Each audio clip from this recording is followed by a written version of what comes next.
And now to Counterspy.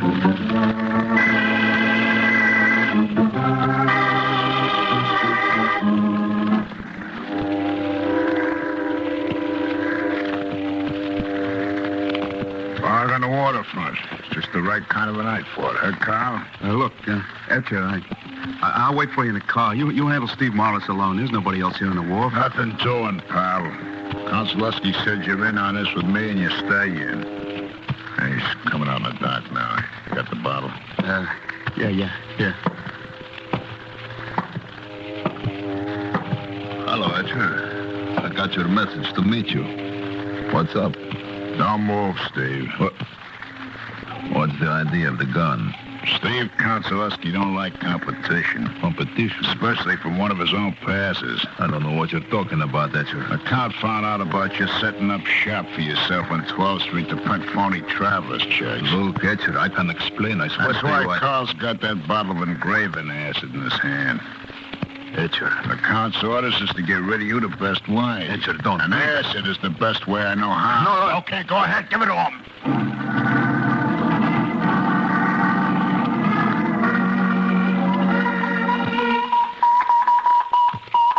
All Counterspy field officers stand by. This is headquarters, Washington. A special message from Mr. David Harding. This is David Harding. One of the cleverest counterfeiting rings in criminal history is now operating in high gear. This gang specializes in passing fake traveler's checks and has to date cashed over $500,000 worth in 37 states. All Counterspy field officers will immediately contact local police authorities and set up Cooperation Plan R3. Reports will be radioed daily to this headquarters.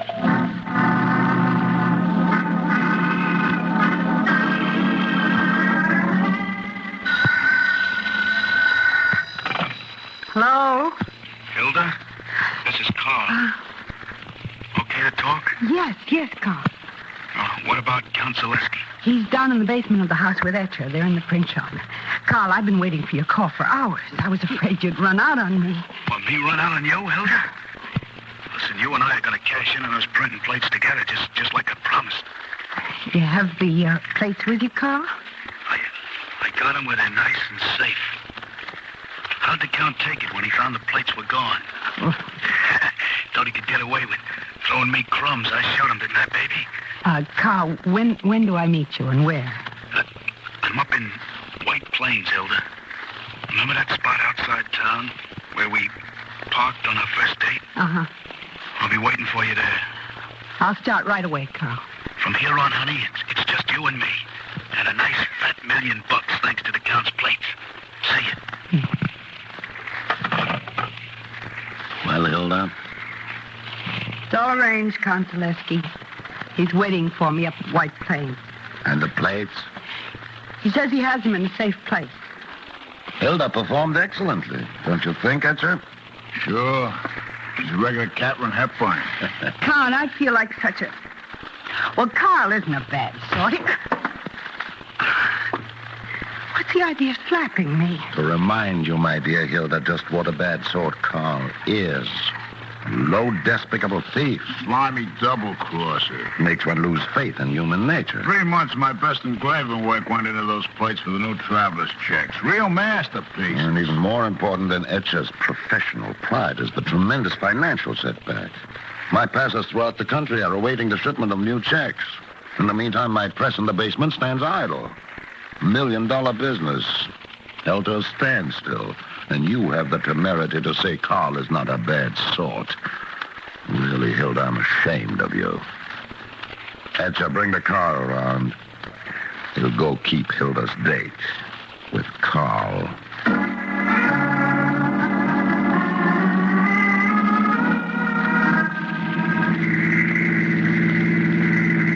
Carl, any untoward move, and I'll fire this automatic without hesitation. Hey, now, honest, Konsolewski, you got it all wrong. Etcher and I were right beside Hilda when you spoke to her on the phone. Well, she's a liar. She probably took the plates herself. You can't trust a dame like Hilda, and believe me... Shut up, Carl. All the Count wants to hear out of you is a place where you had the plates hidden. Count, I wouldn't try to pull a fast one on you. Side road, Count. Carl, I'm going to let Etcher have a session with you. But I told you. Perhaps recall the session with Steve Morris last month. I brought an extra large bottle of engraving acid with me this time, Carl. Etcher, I'm sure Carl vividly recalls there was hardly enough left of Steve Morris to make a decent burial. Count, if I tell you where the plates are, will you give me a break? Where are they? Now, promise me, Count, you won't let Etcher do that to me. I promise I won't permit Etcher to touch you. Where are the plates? In a locker in Grand Central Station. The key to the locker? Right here in my coat Never pocket. mind. I'll reach in and get it. I have it, Etcher. Now everything's okay. Now you can get the plates back. You let me go? Of course, Carl. Open the door. What? You heard the car. Open the door of the car. You're going to jump out, Carl. Oh, but Card, you promised you'd give me a break. This is it. We're only doing 40 miles an hour. Now, jump. Oh, Card, please. No, please. Get out. Carl, what if the jump didn't finish him off? Pull up and turn back, Etcher.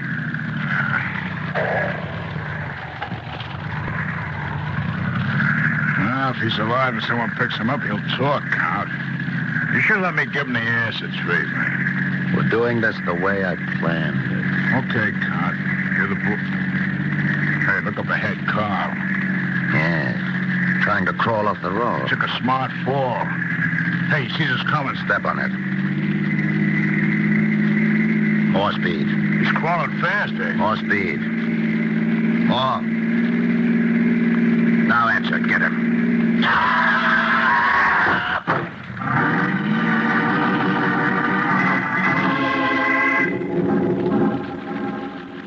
Hello, Hilda. Yeah. Quick, let me talk to the Count. Yes, just a minute.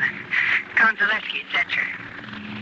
What's the matter with you, Etcher? I told you to come right back into the house after you picked up the plates at Grand Central. Carl pulled a fast one on us. The plates aren't there. Carl's locker was empty.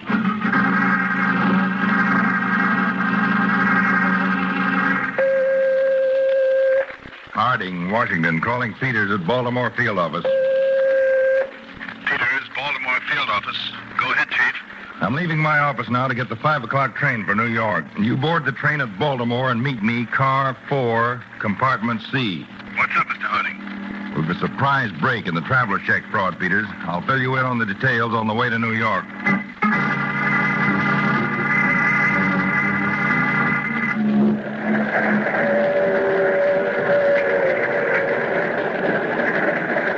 Peters, the counterfeit engraving plates are now in our New York field office. How'd we get them, Dave? The night before last, a man named Carl Walton was found dead on a dirt road north of White Plains, New York. Apparently, the victim of a hit-and-run accident. Apparently? Well, our agents went over the scene of the accident. They found evidence that Walton had tried to crawl off the road before the car hit him. Why our interest in Walton, Dave? 2 previous convictions as a passer of counterfeit money. So Braden from the New York office went to the rooming house where this Walton had lived. The landlady turned a package over to Braden that Walton had left with her for safekeeping. And the package contained the traveler check plates. Right, Peters. The landlady was also helpful in another way. There's a coin phone in the rooming house, and she recalled that Walton spoke on the phone many times to someone he called Count Zaleski. Count Zaleski, our old friend, the international swindler. And according to our periodic surveillance reports, he arrived back here in the States from Argentina 6 months ago. He rented a brownstone house on East 86th Street in New York City. An operation like the phony traveler's check syndicate would be right up his alley, Dave. Looks like Zaleski's our boy, all right. Well, we can pick him up for questioning, but when we take him in, I want to make sure that we have all the evidence we need. Oh, by the way, Peters, remember my friend Mickey Alvin? Well, the Colby City bootblack who sends his savings to the Counterspy Fund? Right. You said you hope to meet him sometime. Well, here's his latest letter. Oh, let's see.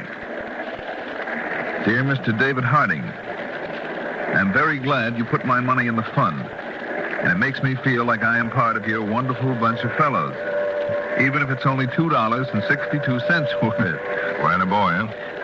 Last week, I had a very good week, Mr. Harding, because there was a big convention in Colby City, and I picked up a lot extra in tips. I figured that if I take a bus and back, I could take a trip to Washington pretty soon. Now, I know this is asking pretty much, but could I at least walk through the Counterspy main building? I wouldn't bother anybody. I'd just like to walk through. And if I knew I could do that, I would work extra hard and save every cent. I hope this is not asking too much, Mr. Harding. Sincerely, Nicky Albert. Well, I wrote him, Peters, that he can not only walk through the building, but he can come and have lunch or dinner with us, whichever he likes. Well, oughtn't you to send him the money, Dave? Well, the way I figure that boy, he likes to make his own way. Let him earn the trip, and then I'll give him the money when he starts back for Colby City. Good hunch, Dave. What's your plan now about Count Zaleski? Oh, yes, I didn't tell you, did I? Uh-oh. Here I go again. That's right. Only this time, when you go undercover, Peters, it's going to be much more risky than usual.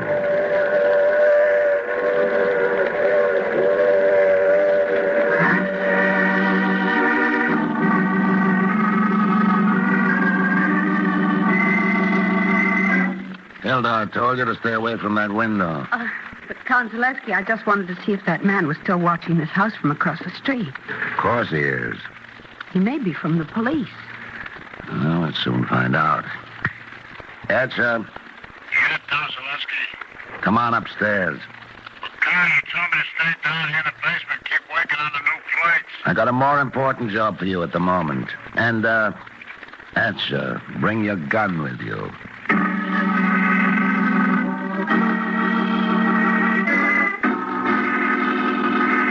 Go on, get in there. Okay, you don't have to shove.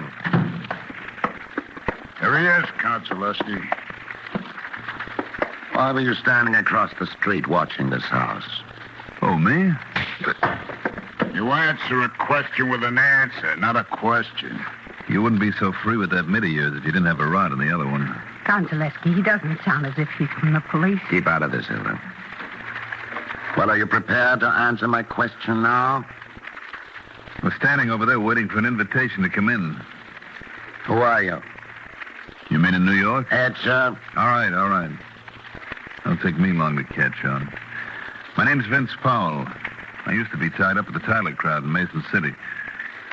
I got out of the jug there a couple of months ago and I come east to look up an old friend of mine. What friend, Powell? Carl Walton. Too bad about what happened to Carl. Eh, Count Zaleski? I don't know any Carl Walton. Now, look, Count. If you and me are going to do any business, let's talk in the up and up, Carl was working for you before he had that accident. This guy's too Shut wise. up, Etcher. Paul, you said something about our doing business. Carl left something for me to hold for him. The plates. Hey, Count, your boy here is a real genius, ain't he? About that business, Paul. Well, printing counterfeit ain't in my line. So I figured I'd put those plates on the market. I also figured that I ought to give you first chance to buy them. Where are the plates now? You know something, Count? I think I got a temporary loss of memory. And you know something, Paul? I admire you. Sure. I'm a grand guy. The courage for you to come here and make your offer. Oh, I don't know. I figured as long as I had those plates on tap, you'd make sure that I wouldn't have any, sudden accidents. Now that we understand each other, Count Zaleski, what do you say we talk business?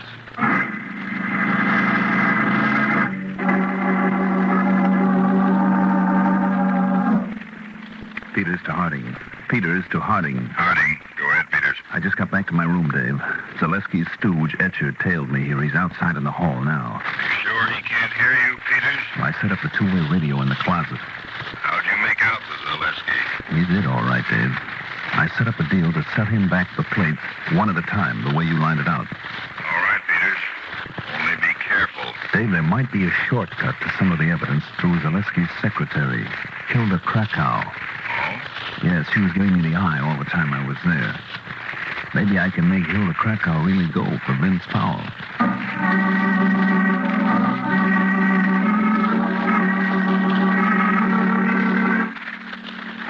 Vince Powell asked me to go out with him tonight, Count Zaleski. Of course, you accepted, Hilda.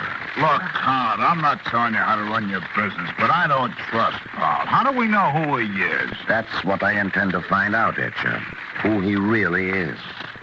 If he actually was a member of the Tyler crowd and did serve time in Mason City, as he says, then a fingerprint check will prove it.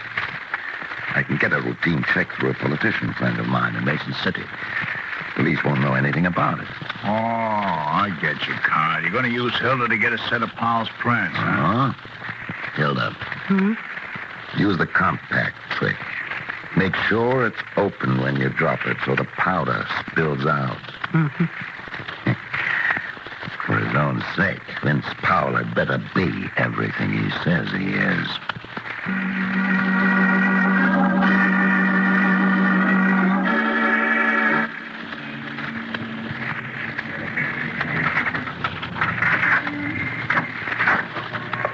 Well, good night, Vince.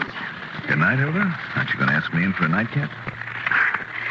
Count Zaleski doesn't approve of my entertaining friends in his home. But I had a wonderful evening, Vince. Thanks. I know a better way than that of saying thanks. Come here. See what I mean?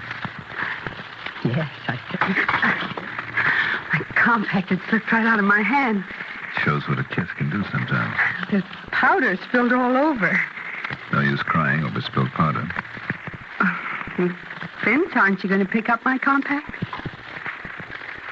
Well? Sure, I'll clean it off with my handkerchief. No. Never mind, Vince. I'll clean it when I get inside. Okay. Here. Thanks. The mirror broke. That's supposed to mean bad luck. I hope not, Vince. I hope dropping this compact meant only good luck. For both of us.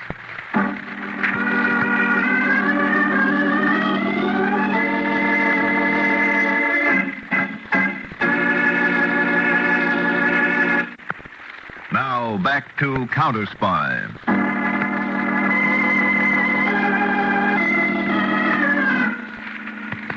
Crouched in the closet of his room, Harry Peters is working over a small two-way radio. Peters to Harding. Peters to Harding. Come in, Dave. Peters to Harding. Go ahead, Peters. Dave, I thought I'd never get you on this two-way. I had some trouble with the condenser. Been fooling around with it for almost an hour. How did you do with Zaleski's secretary tonight? Hilda pulled a fast one on me, Dave. Got my fingerprints by using the old dropped compact gag. I couldn't avoid it. Then Zaleski's not as sold on Vince Powell as we thought he was. Well, I figure he'll probably have somebody in Mason City check on my prints. You sit tight, Peters. I'll contact Washington and have a set of your prints rushed out to the Mason City police. We'll make it easy for Zaleski. Okay, Dave. Here's hoping we beat Zaleski to the punch.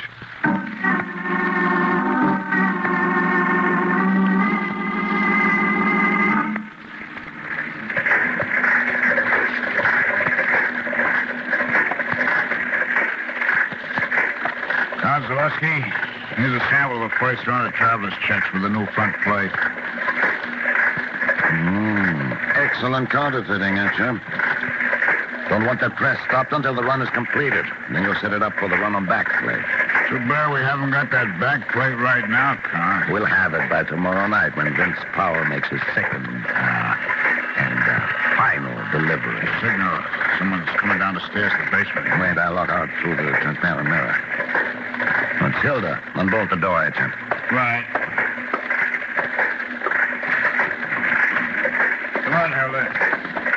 Count Zaleski, the call just came in from Mason City. And? The fingerprints checked. Vince Powell's everything he says he is. Looks to me, Count, like our girlfriend Hilda's fallen again. Why, don't be silly. Would be a shame, Hilda, if you fall in love with Powell. Would be such a short-lived romance. What? What do you think? I'm afraid, Hilda, that Vince Powell will soon join his friend Carl Walton. But Vince hasn't double-crossed you. Hilda, did you think I was really going to pay him for those plates? My own plates? Well, the man's practically a blackmailer. And I detest blackmailers.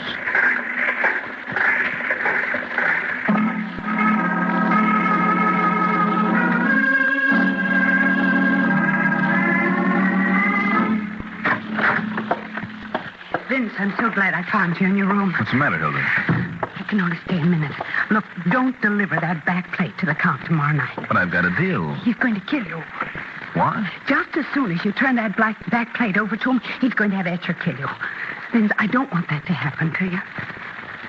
You don't? You don't believe me. Should I? Vince, I only want to help you. Why? Because you're nice and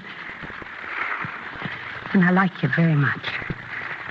When you kissed me the other night, You know something? I'm beginning to believe you. Thanks for the tip, Hilda. Well, I got to get back now. Maybe I'll hear from you sometime, Vince. Sure, Hilda. You'll hear from me. Bye, Vince. Yeah, goodbye. Etcher. You move, Paul, the gun goes off. Vince, I didn't know he followed me here. Believe me. It's okay, Hilda. Thanks for the try, anyway. Tell that toll accountant to him like you couldn't be trusted. I heard the talk you two had in here. Come on, both of you. Count Zaleski's waiting for you downstairs in the car. It's kind of cold out, Etcher. Do you mind if I get my coat out of the Don't closet? try any tricks. Don't worry. I know better. Come on, make it snappy. Right with you, Etcher. Just looking for my best coat. After all, I want to look stylish when I go riding with Count Zaleski. I said snap it up. Here it is. Nice looking coat, huh, Etcher? Get it on fast, Paul. The Count don't like to be kept waiting.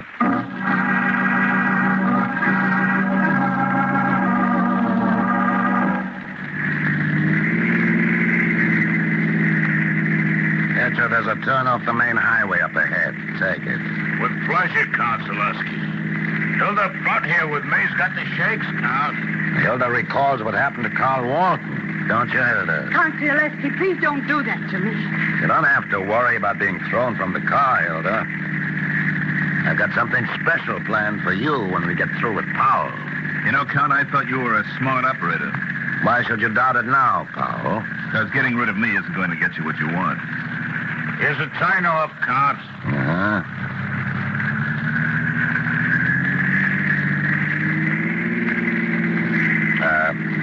You were saying, Powell? Oh, yes, about my lack of judgment in disposing of you now. You need that back plate to finish printing the traveler's checks. You'll never get it this way. I realize that. But I'm forced to attend to first things first. It'll take Etcher a long time to make a new plate. You can save all that time. Sorry, Paul. No more deals. Be good enough to open that door. Look, Count, don't be a sucker. Open the door, Paul, unless you prefer that I fire this gun at you. Count, Police car. I can see the headlights in the rear view mirror. Step on it, Etcher.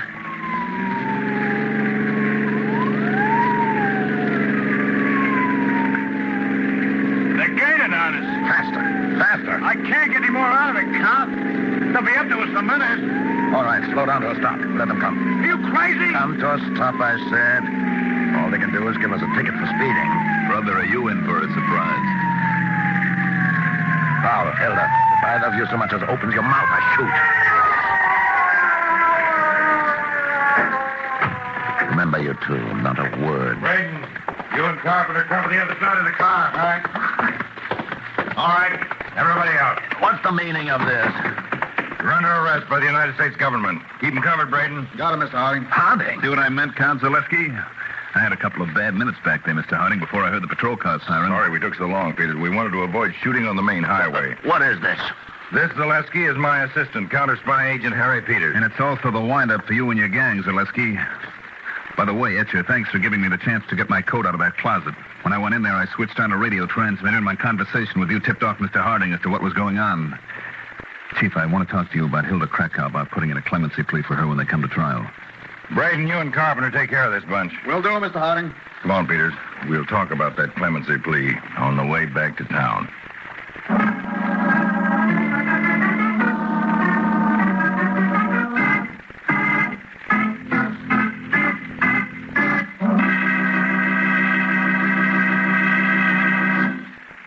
Tonight's Counterspy program originated in New York and was directed by Leonard L. Bass. Dramatized by Edward Adamson and featured Don McLaughlin and Mandel Kramer with music by Jesse Crawford. Counterspy is a Phillips H. Lord production